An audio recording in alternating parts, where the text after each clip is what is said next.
Hi everybody, welcome to the show. Today we have a very special guest for you, Nims Dhawan. Now Nims is an organisational development consultant and she's a TA and she is a no-nonsense, do not do the usual. Let's go over to Nims. Hi Nims. Hiya. Nims, it's so lovely to have you on the show. I've followed you since the pandemic, I remember. Okay. I remember reaching out to you, annoying you and asking you, can we meet? Can we do this? Because you have a speciality that I'm intrigued by. I know a little bit, but tell me something before we delve right into it. What is the do not do the usual? Do not do the usual. It comes from TA, which is transactional analysis.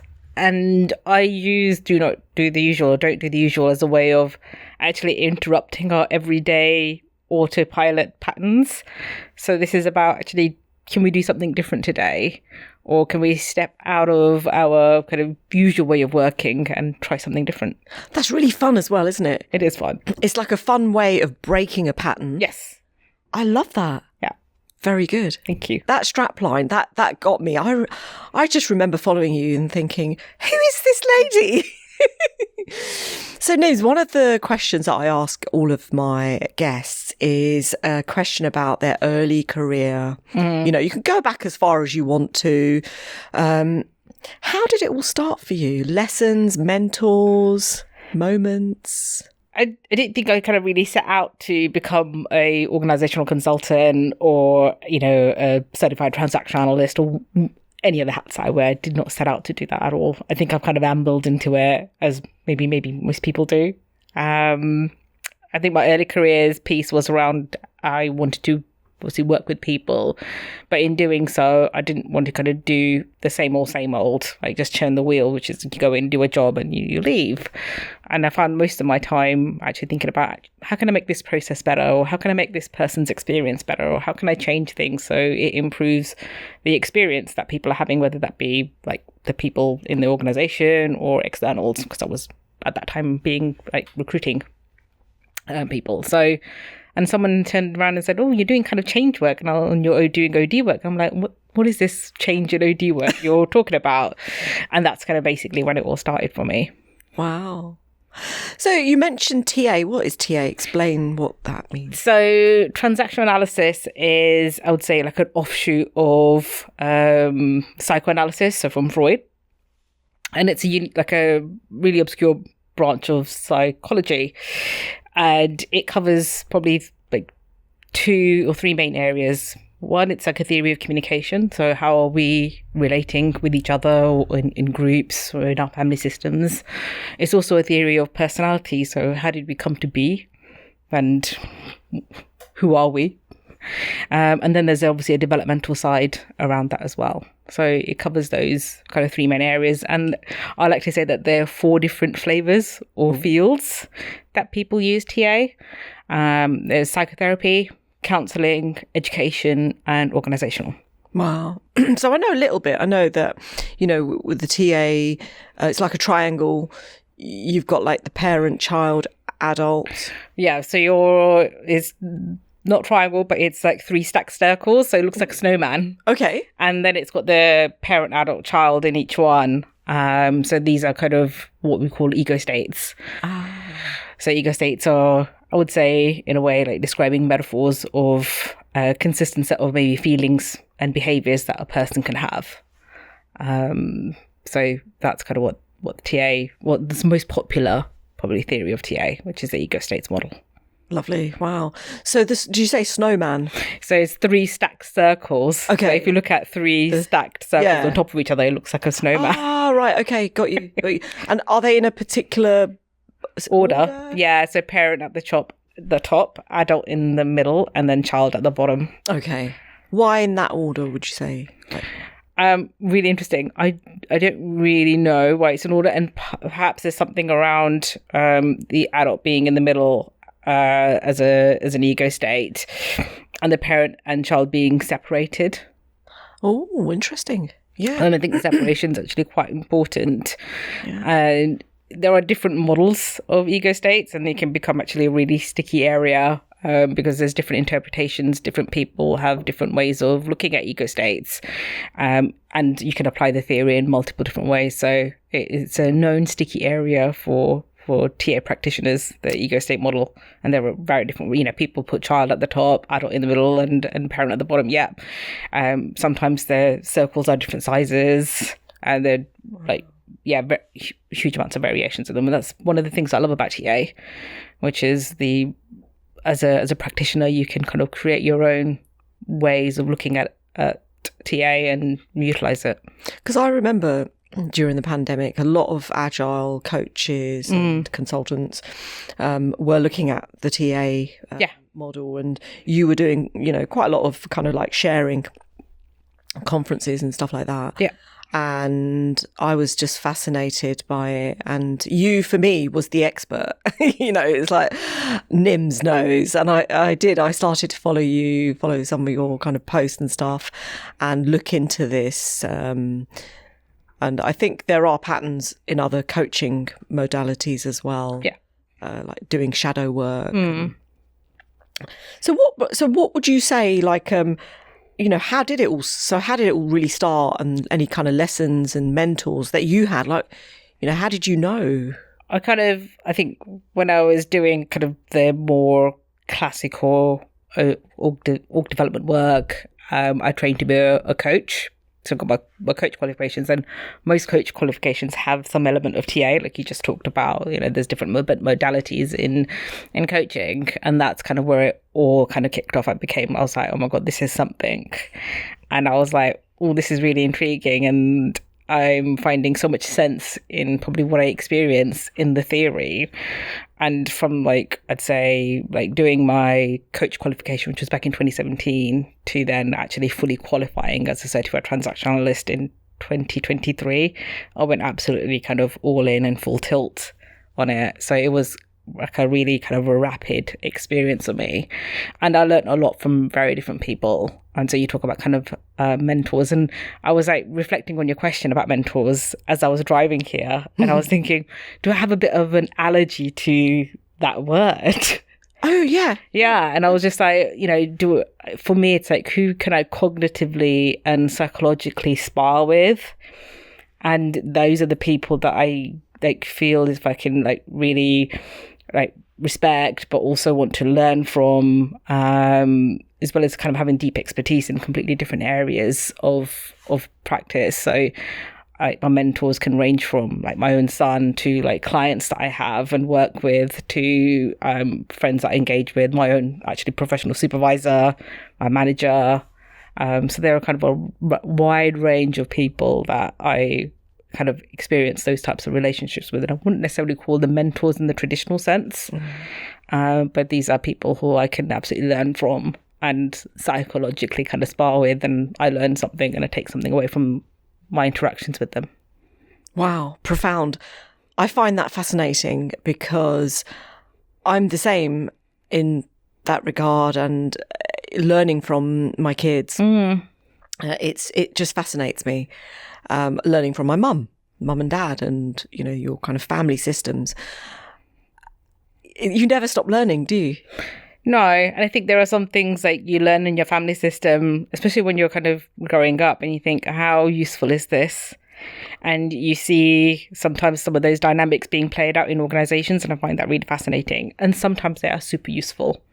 And you think about, actually, how can I take this dynamic that I'm experiencing in my family system out into an organizational setting, because actually it's so useful, it's so powerful. And I think there is more opportunity for maybe practitioners to, yes, use the kind of the theory classically to apply in organizations, but actually you can take your learning from anywhere and seek to apply it in an organizational context with your clients, whether that be working one-on-one, in group settings, learning, or anything like that. Yeah. Has there been any kind of lesson from even your child, or, that is something that was a magical moment that, or, that you can think about and think, oh yeah, that really inspired me? Or I think about my son often around some of the things that he says, and I post about him quite a lot on LinkedIn. But he always kind of like questions the status quo, even like the power dynamic that we experience. And there is always going to be, sometimes, not always, but there could be a power dynamic in a family system as a parent and him as a 11-year-old child. But his way of like interrupting that and questioning that probably has a lot to do with the environment that we've created. But it does make me stop and think that actually, why are we doing it this way? And does what he has to say have merit? And what chances can we take? And in terms of kind of sometimes that work, I would probably say very similar. I think the lessons I've learned around, well, one of the most important lessons I've learned around is how far I can push my client before I get ejected from the system, like what risks I can take with work, how much of myself as a practitioner do I want to put out there. So like last few years, I've been really taking the steps to kind of work with courage and take more risks in my work. And sometimes they work and pay off and sometimes they don't. So those are probably the most important lessons I've learned recently.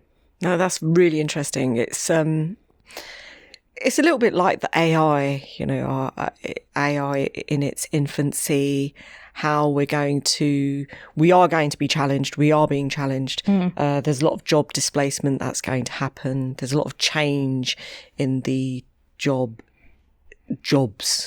because if you get agents doing the things that humans do, you're saving. But then there's also a cost associated where, things break. Yeah. Are you experiencing anything there with AI, or do you have any kind of a fear or rejection? I started off with some sort of rejection, but that has been quickly allayed, and I don't fear AI, and not in at least my line of work. I think if I was an accountant or a bookkeeper or someone who's kind of doing a lot of data entry or things like that, then okay, yes, there could be a reason to be concerned. But the nature of kind of being an org design, org development consultant is kind of very much more of a human intervention that is required. So this is more about actually how can consultants use AI to support and develop their work that they're doing with depth and rigor, rather than replacing the human nature of the interventions that are required. Yeah, do you think, because like we do a lot of knowledge work. Yeah. And not only do we do a lot of knowledge work, our kind of lives have now been disrupted by technology and by knowledge that is not necessarily needed, but it's kind of acquired in a way, like the social side of it. Do you think it's like, how do you kind of look at that and think, okay, how can we have a balance? Like, so how can AI be useful? I think for me, it depends on how I want to utilize it, especially when it comes to kind of client work. I'm happy for it to plan my holidays, don't get me wrong. Like, I'm going here for 2 weeks, like, plan it out for me, great. But I'm less likely to use it where I've got like a really messy situation with a client group that I'm working with and lots of dynamics at play. For me, that's like, go to supervision or sit quietly and reflect about what I notice and what I think is going to help them. So for me, and sometimes, people are creating agents, don't get me wrong, around OD, and you can plug kind of, these are the dynamics I see, and it will spit out, like, here's some of the things that you can do. And I think those things are great for people who are developing maybe in their careers early on in terms of, I want to become an org design or org development specialist, and I'm kind of thinking about how I go about it. I think an agent like that would be helpful. But where I am with my practice, I don't want to kind of outsource that. I want to kind of really protect and develop and nurture that type of work. So I'm really careful about how I choose to kind of work it, and if I'm outsourcing my thinking, which I don't want to do. Yeah, no, that is interesting. What's going to happen if you do outsource it? I think that it will definitely erode a practitioner's skills. Okay. and efficiency and effectiveness. And that is probably one of my fears of the AI. I'm not scared of it, but I'm scared of it eroding probably my own thinking and the way that I think and what I can produce as a result. Because it's such an easy option to go to, right? It's like fast food. It's like the fast food version of thinking. Certainly is. Right? So it's like, well, instead of, calling Uber Eats, you just pop it into ChatGPT and off you go. You get like a ready-made, couple of pages of this is what's going on. And I don't want to do that. I think it's a terrible thing to do, both to kind of, at least for me, about my own practice and who I am as a practitioner, but also the integrity of the work that I do and protecting the client. And how can people utilize it, but again, protect, have that? So I use it the other way around. Okay. So I will do the deep thinking, and then I might use it to check out, like, hey, this is kind of what I've come up with, or this is what I'm noticing, or here are my insights. And then I might get it to, pick out things or interrogate it and go a layer deeper than I might have done. So I think you can utilize that, but it's about kind of at which stage are you kind of utilizing AI? I mean, some of the sort of technology behind AI is fascinating in the kind of self-driving car, self-driving vehicle kind of thing, how it makes decisions, how quickly, but obviously there are huge annoyances if the decisions it makes are not really the kind of decisions we would make or look for. Yeah. But that's interesting. So you've had this interesting career path where you've kind of landed in organisations.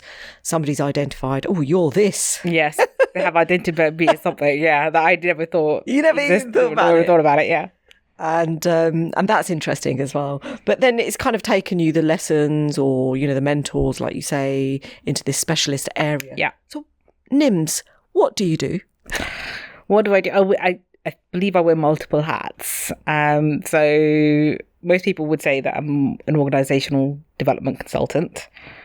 Yes, that's true. I also do org design. So there's kind of two branches of OD. Classically, there's the hard edge design piece, which is like restructuring or redeveloping organisations or M&A work. And then there's the developmental piece, which is the kind of the health of the organisation, the culture, the dynamics piece, right? And they all go together, which is absolutely fine.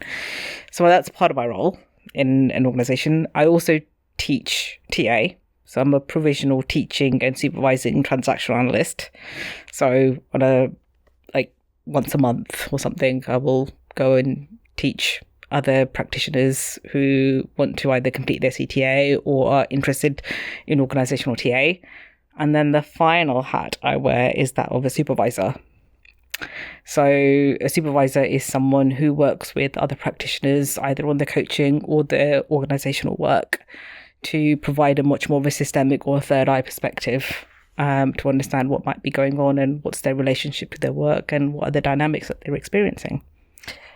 And I'm just guessing that you enjoy it. I absolutely love, I'd say, supervision work. It is the hat that I would love to wear the most. Yeah. Because I have gotten so much out of my own supervision. I think it's probably, out of everything that I've done, it's been the single most powerful intervention in me getting to where I am. And I've absolutely loved it. I've been under supervision now for about 6 years, since I started, and I don't see that stopping. So I love it, and being able to kind of experience that, but also provide and give that to other people, I think it's really, really amazing. No, hats off to you for doing this. And have you stuck with the same supervisor, or you've changed along the way? Or? I've had the same supervisor. Wow. Supervision sometimes can be really amazing, long-standing relationships, and there's the key difference between, I guess, supervision and coaching, where in coaching you typically kind of have a shorter relationship. This is something completely different. So, she has absolutely, my supervisor has seen me from when I've been at my lowest to probably when I've been at my highest. Yeah. Wow. Well, congratulations to you and to your supervisor. Thank you. And no, that's wonderful. Really, I'm a little bit jealous. It sounds like a really special relationship. It really is, and this is why, you know, she's both supervised me in my work, but also as a TA practitioner, and saw me through my examination process. So yeah, it is a really deep, meaningful, and intimate relationship, and this is why I enjoy it so much, because to have that one for yourself, but with your own supervisor, but then to be that person for another, it's amazing. Yeah. Well, this is why you're so special. This is why I think you are. So we're going to have a little break there, just to kind of come away from the deep stuff.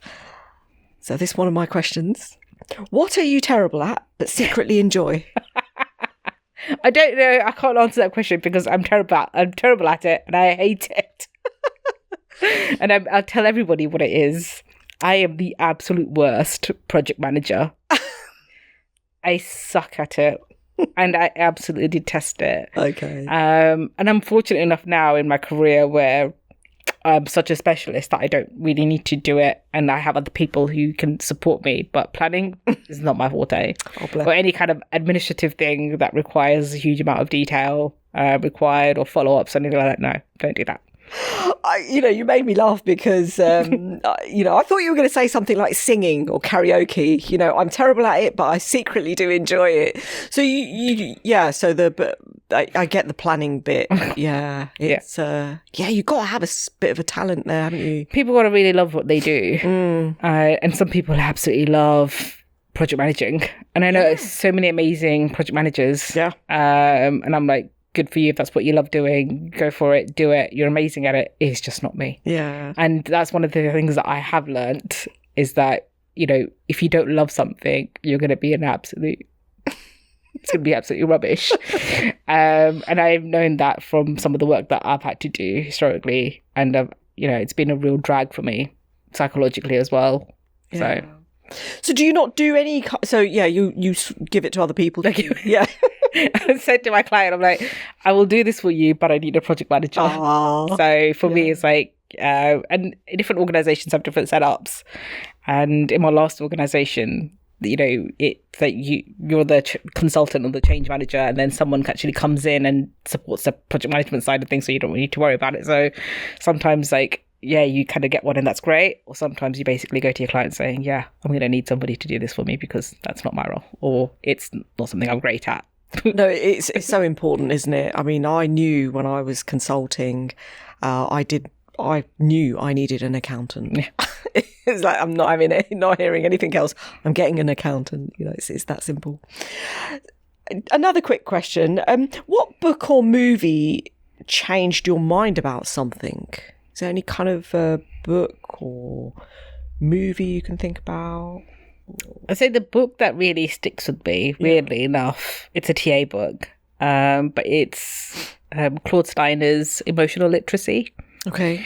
And as someone who has historically had challenges with expressing one's emotions, that was a real eye-opener for me in terms of kind of what it means to be emotionally literate, and how to go about expressing your emotions openly and authentically.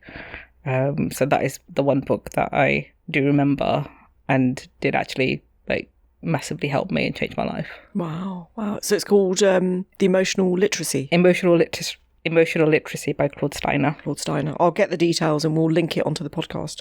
Wonderful. Thank you for that. So you help organisations. You help with kind of like designing the kind of bits that are infrastructure type of bits, and then you do the really leaning into the people side of things, and you've also got this supervision thing that you do, and TA.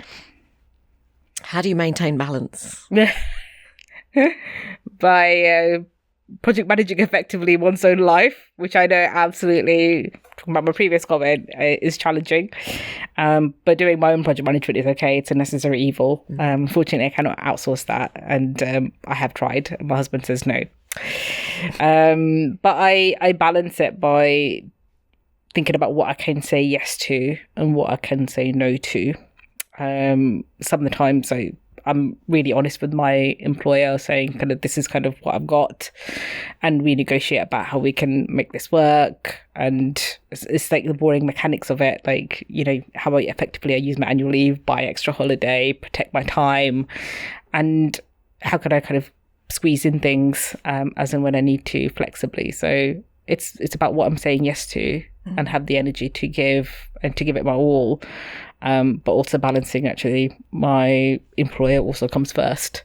So that's what I've always said, is that work absolutely comes first, and all of these things I will kind of squeeze into the side, but aren't primary things for me at the moment. Yeah, so the work ethic is there primarily. Yeah. And, cool. And how do you define success?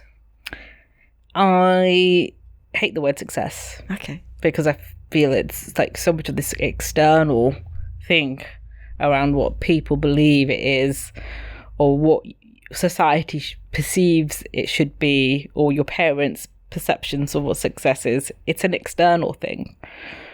And I have moved, and one of the, again, important lessons I learned is around, like, this is not about success, it's about fulfillment. Ooh. And it's about what is it that I do that fulfills me, that gives me energy, that gives meaning. So it is not going to be what I've got in my bank account, but it's going to be about, like, how did my supervision go that I was working with my client? Or what was the nature of the intervention that I had with, you know, at work with the group? Or what was the quality of the conversations that I'm having with my son and my family, and making time for that? So it's more about those things than it is about, look how many badges or certificates or trophies I've got. I don't care about that. Yeah. So really meaningful stuff. Yeah. Really meaningful. Really, really meaningful things. And I'll give you an example. I weirdly enough, like, I have a tenant, and I had to sell my house. And I had absolutely no idea that the impact that I had had on my tenant until I sold my house. And she wrote me the most beautiful card around how much stability that I'd provided, how, like, kind I was as a landlord. I had absolutely no idea. It hit me from sideways, and I still think about it. And I've got that card up, and I'm like, you know, I made a meaningful impact in someone's life, really helped them when they really needed it. And I think it's those kind of moments that are the most important for me. Wow. So it sounds to me like you have this real strong high value on, like, behaviours and the sort of outcomes. Yeah, for me, it's like the nature of the relationships and what it delivers, what it enables us or the system to do is the most important for me. Wow. See? Very special lady. Thank you. Can you talk us through, like, a little bit about, like, you know, dealing with conflict and disruption? I absolutely have no issues with dealing with conflict. I think a lot of people typically want to avoid it. For me, it's like, where's the stinky fish, and kind of put it on the table, and let's talk about what's really happening. And an example might be that, an example is that in my workplace, I'm working with a group, and they are saying one thing but doing a completely different thing. And then for me, it's like, do I let that slide, or do I call it out and say, hey, this is kind of what I'm noticing, and I don't feel it's an okay thing. So sometimes the conflict is not obvious, and it can be more overt, and you can bring it up. And sometimes there is going to be, like, a head-on disagreement. And for me, it's about the question around, how much do I value this relationship versus being right? Or what is the right thing to do here? Is this more about the relationship or the decision? And that's what I often toy with when I'm thinking about the conflict and the disruption. It's about what's going on between us, and how do we best go and resolve that? Do I want to kind of protect that and therefore step aside, or do I want to dig my heels in? Interesting how, you know, we look at conflict and how we deal with it. I don't know, sometimes I kind of flip the script and look at conflict like, okay, it's actually challenge. Yeah. It's creative tension. Yeah. So it's challenge and rather than conflict. Conflict does sound very much like it's combative. Yeah. Whereas challenge kind of gamifies it a little bit. I think often we have our hearts in the right place, but we're going at it from different directions slightly. And sometimes this is more about actually how closely can we get aligned. And often, like, we've got more in common than we've got different. So I think that's often a really good place to start. Yeah. We both want to do the right thing, but we just want to go about it in different ways. Yeah. Yeah, and recognising that. Yeah. Becoming aware of it. It's quite vital, isn't it, for the health of people in teams, the dynamics. It is, but I don't think I think people do often shy away from actually having real, robust and honest conversations in organisations. Considering like you've got hundreds of thousands of people, hundreds of teams, I noticed like very little kind of open, honest, robust discussions about actually I was disappointed with X or wasn't really happy with Y from a peer-to-peer perspective at a team level. Leadership, yeah, it's completely different, but I would like to probably see more maybe robust and honest conversations at work about what works and what doesn't. Do you think there's something around the kind of like roles and hierarchy and thing, like, people feel, they have to be subservient to, like the leadership or... I think most organisations do operate with a parent-child dynamic. That goes with types of roles and the environment one creates with the hierarchy. Yes, you can have a hierarchy, but you might have a very different type of relationship. So one of the projects that I worked on, I was working with the director and I was probably about 2, 3, 4 levels below, but it felt absolutely like a partnership. There was no power present in our working relationship, and that was amazing. So it's entirely possible, but it's about actually what are the conditions that we want to create and how aware are we about the dynamics that we experience, and do we want to face into them and talk about them? So one of the things that transactional analysts do is we contract. This is about how we work and what the work is. And we talk about power because it's the very nature of what happens in organizations. And how do we want to position it, deal with it in the work that we do? And it's often always about how does power impact the work that we're doing and show up. Yeah, so that can you sort of delve a little bit more into that power, that, the way it shows up? And I think it shows up very traditionally around obviously the leader having the expertise or in the know, and maybe the person below is maybe doing more of the tactical work and typically knows less or not as much as a leader. So there's a perception or an assumption about what people know, and also a perception around what people maybe have to offer, and an assumption about what people have to offer or can do. So I think for me, those are often the dynamics at play between leaders or managers and employees. And sometimes the manager is going to be right and that's okay. But I think they're not tapping into the creativity of their people enough and the productivity enough by simply having kind of a status quo parent-child type relationship. Yeah, I love what you're saying. And, what's really stuck in my head at the moment is the one that you've had with the director, the partnership. It's like, actually, how can we transform power into partnership? Yeah. And, we don't forget the power, but it's the partnership we need more. Are there ways to do it? Are there kind of things to lean into? And are there any kind of ways of working that lend themselves more to that? Sometimes it's about, like I said, how open you are with, and this speaks more to maybe the consulting work that I do. And that's why I love doing it, because you get to often kind of set up kind of really discrete packages of work or discrete pieces of work, and you go in and it's I don't see the dynamic as I'm here to deliver and do. I see the dynamic as I'm here as your partner, and how do we co-create this piece of work together? And sometimes I think that people think that consultants don't have needs or wants or desires in terms of how to operate and work this specific piece of commission or project, and that's absolutely wrong. So one of the things that I do is to contract and to have a dialogue and a discussion about how we work. I think people make assumptions that if you just throw people together, they will figure it out. But that's so wrong. We've got the means to kind of design alliances similar to coaching about how we work together.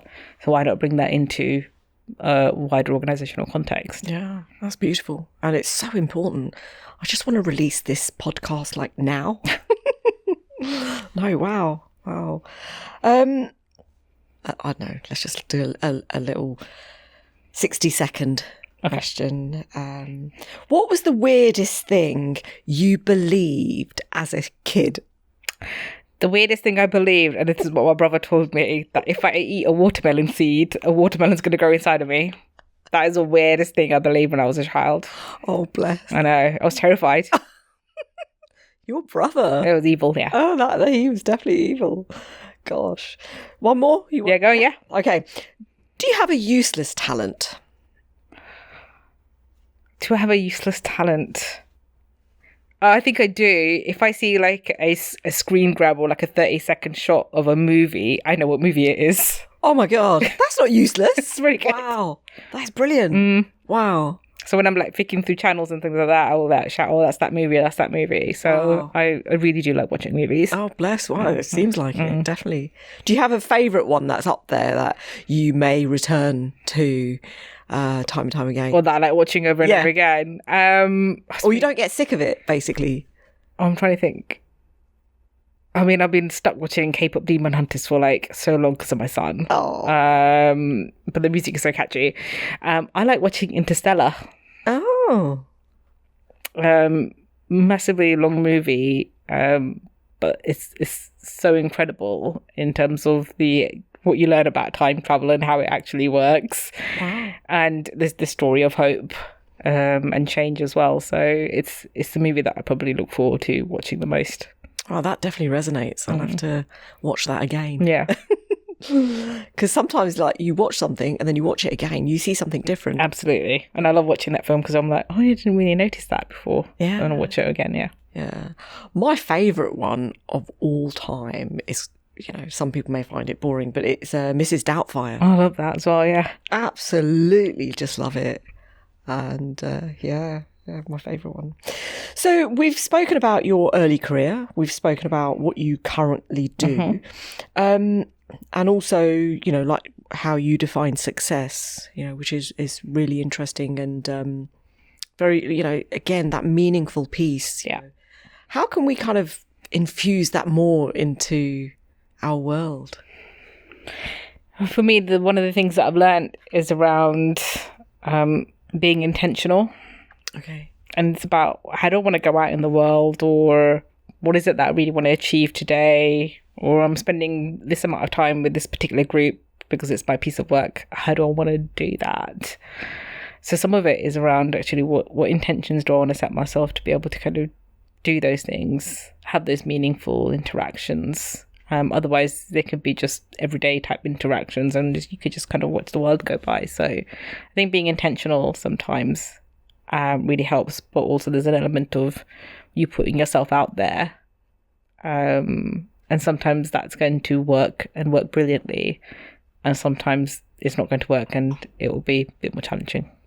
And, like with this kind of, with the way that you are, the incredible human being that you are, what do you do to help you like that with intentions and just with lots of stuff that is there anything in particular that helps and people could kind of think, oh yeah, I'll try that? And for me, I do a lot of reflective work. So I'm often like either in a book or just staring out into, out my window into the sky and just wondering. Okay. I go to supervision when I get stuck and I find that incredibly helpful and useful. But often I think just wandering and meandering often just helps me think about like those things. So there's nothing kind of special or magical about it. It's these just kind of everyday things that really help. Yeah. There's no kind of big thing. It's just small things that you're just understating everything that you know, but I'm not understating it. But, I mean, because you do reflective work, you do this whole kind of piece around reflection, you know, and you can do it in any stance, like any kind of way. Yeah. Like you said, the supervision bit, you know, how valuable that is. Do you do like journaling? Or... No, I suck at that because I'm not consistent. It's true. Like, I've tried, like, you know, tried journaling. I'm like, no, because I would like write and then I would resent myself because I don't write in it every day. Then I just beat myself up. So I know the pattern really well. I know myself really well. So I'm the most inconsistent. I'm consistently inconsistent. Bless. I know. So that never would work for me. And for me, it's about like what works for you. And sometimes that's a bit of an experiment. Of trying what it is. I guess, you know, we were talking earlier about the world of Agile. I think one of the things that I really was envious about with Agile practitioners is their drawings. I absolutely loved that. And that's kind of one of the things that I did and brought into TA, actually. Wow. Yeah, so I started sketching like TA models and sharing it with the TA community. I think I remember that. I remember that. Yes, I think I remember it. And so sometimes even kind of that aspect of taking a piece of theory, translating it in your own head, and it being a creative process about what you want to draw, even that has helped me understand theory that has probably obscured me for years. What? Oh, wow. That's amazing. That's really, you know, just imagining this kind of thing where how, you know, this creativeness, this creative aspect. I've heard a lot of authors and a lot of practitioners talk about do reflection in any way you want to. Do it through dance, do it through paint, do it through play, do it through, you know, silence. And I find that fascinating. I think it's really important to, like I said, like there is no right or wrong way of reflecting or whatever it is that really speaks to you. Like people meditate, and people are like, do you meditate? I'm like, no, none of that, doing any of that. So it's about like, what is it that really speaks to you and gets you going? Sometimes I go for walks and that really helps me with my thinking. I'm having to drive to work. Sometimes I think when I'm driving. So like, what does, when an opportunity presents itself, like what might you want to do? Yeah. Oh, thank you so much for just coming here and sharing your thoughts. You're welcome. Your thoughts and your feelings. It's been wonderful. It's been so long since I've wanted to meet you. Thank you. So you've ticked a massive box for me. And I'm just so grateful. So grateful. Thank you, Nims. You're welcome. It's a pleasure. Thank you. Well, guys, that's it for today. I hope you've enjoyed Nims as much as I have. Please may I ask you to subscribe, share, like, comment, and join us for the next one. Thank you.